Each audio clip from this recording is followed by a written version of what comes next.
మనమంతా కరివేపాకు ఆరోగ్యానికి ఎంత మంచిదో చెప్తాం కానీ తినేటప్పుడు మాత్రం పక్కన పెట్టేస్తాం. కానీ ఈ రోజు నేను చేసే ఈ కరివేపాకు చట్నీ ఒక్కసారి ట్రై చేయండి.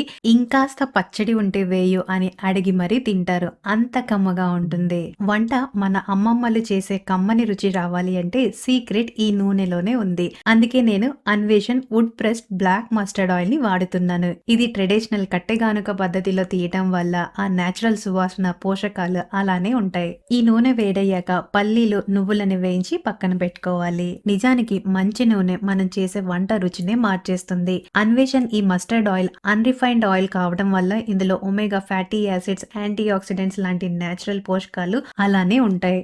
ఇప్పుడు ఇంకాస్త నూనెని వేసి జీలకర్ర, ధనియాలు, వెల్లుల్లి వేసి వేయించి తర్వాత రుచికి తగ్గ ఎండుమిరపకాయలు వేసి వేయించి ఇప్పుడు కడిగిన కరివేపాకుని వేసి ఇవి కాస్త రంగు మారేంత వరకు వేయించుకోవాలి.